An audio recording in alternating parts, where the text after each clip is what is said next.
औकात से ज्यादा नहीं बोलना चाहिए, भले रूलिंग पार्टी के एमपी। बड़ी बदतमीजी वाली बात है। लोकतंत्र है, योजनाएं क्या किसी एक वर्ग के लिए होती है? मतलब आप वोट नहीं दोगे तो आप को योजनाओं का लाभ नहीं मिलेगा। इन्हें बोलने से पहले सोचना चाहिए। कांग्रेस पार्टी ने पूरा छत्तीसगढ़ का अपना नेतृत्व नक्सलियों के हाथ खो दिया, तब इन्हीं की पार्टी की सरकार थी।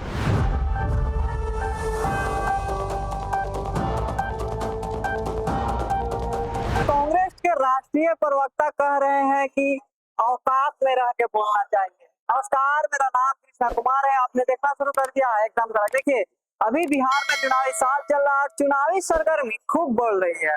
बिहार में चुनावी साल है, महागठबंधन अभी तक अपना जो है सीट बंटवारा तय नहीं कर पा रहा है, लेकिन उसी बीच पवन खेड़ा जो राष्ट्रीय प्रवक्ता है वो कहते हुए नजर आ रहे हैं कि देखिए, महागठबंधन में सब तय है।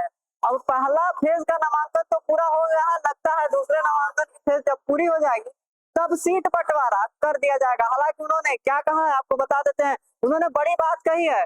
उन्होंने सीधा कह दिया है, जब उनसे पूछा गया कि जो मुसलमान लोग वोट नहीं देते हैं उनको जो सारी स्कीम का फायदा मिल रहा है उन्हें नहीं मिलना चाहिए। इस पर वो है गर्म हो जाते हैं और कहते हैं कि जो शादी होती है और जो शादी मंदिर में होती है, क्या उसको मान्यता नहीं देनी चाहिए? देखिए, इन सारे मुद्दों को लेकर, बिहार चुनाव को लेकर और सीट बंटवारे को लेकर पवन खेड़ा क्या कहते हुए नजर आ रहे हैं, पहले उनकी बातों को सुनते हैं। देखिए, उन्होंने मुसलमानों को लेकर कहा है कि एनडीए द्वारा चलाई जा रही योजनाओं का लाभ लेते हैं लेकिन वोट नहीं देते हैं।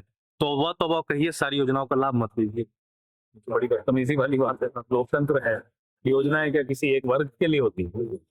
मतलब आप वोट नहीं दोगे तो आप को योजनाओं का लाभ नहीं मिलेगा। गुंडागर्दी है। लोकतंत्र है भैया, तो कहिए औकात में रहें। औकात से ज्यादा नहीं बोलना चाहिए, भले रूलिंग पार्टी के एमपी। कई ऐसी सीटें हैं जहां पे कांग्रेस आरजेडी आमने सामने है। तुम्बा से राजेश राम भी खड़े हैं। आप प्रदेश 8 दिन हो जाने दो, नामांकन का सब है सॉर्ट ऑफ।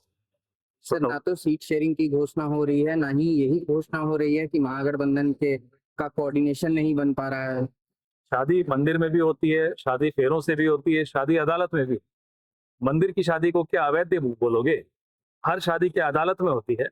सब कुछ हो चुका है, सिर्फ घोषणा बाकी। ये घोषणा कब तक होगी सर? सही वक्त पे हो, निश्चिंत रहिए।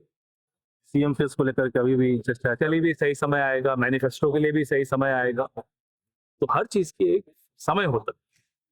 बीजेपी के कई प्रदेशों में जो मुख्यमंत्री हैं वो लगातार बिहार का दौरा कर रहे हैं। इंडिया पुरजोर देख रहे हैं ना उनके राज्यों की फिर क्या हालत हो रही है। एक आदित्यनाथ जी हैं, यहाँ आकर भाषण देते हैं जंगल राज पे। देखिए अपने राज्य की क्या हालत कर रखी है। कल नरेंद्र मोदी जी ने कहा, प्रधानमंत्री जी ने कहा कि नक्सल को हम अगले साल अप्रैल तक खत्म कर देंगे। वे अगले साल कहेंगे 2047 तक कर देंगे। आप जानते नहीं है मोदी जी को। इन्हें बोलने से पहले सोचना चाहिए। कांग्रेस पार्टी ने पूरा छत्तीसगढ़ का अपना नेतृत्व नक्सलियों के हाथ खो दिया, तब इन्हीं की पार्टी की सरकार थी, रमन सिंह की सरकार थी। तो आप लोगों की बातों को सुना, कैसे वो कहते हुए नजर आ रहे हैं कि जो शादी की बात उन्होंने एग्जाम्पल दिया, या फिर उन्होंने ये कहा कि औकात में रह के बोलनी चाहिए, भले ही वो सत्ता में क्यों नहीं। अब देखिए, बड़ी सरगर्मी जो है चढ़ के बोल रही है कि सत्ता में हो तो भी जो है हिसाब से बोलिए। अब देखिए, चुनावी साल है और जो लोग वोट नहीं देते हैं, वो एक कम्युनिटी के बारे में उन्होंने ऐसा कहा कि अगर ऐसा कोई बोलता है तो ये गलत है। लेकिन आप इन सब के बारे में और बिहार में ये जो महागठबंधन को लेकर पेच फंसा हुआ है, इन सब के बारे में क्या सोचते हैं, कमेंट करके बताएं। और देखिए, बिहार में चुनावी साल है, आपको बता दें महागठबंधन में जो है खिचड़ी अभी तक जो है पक रही है।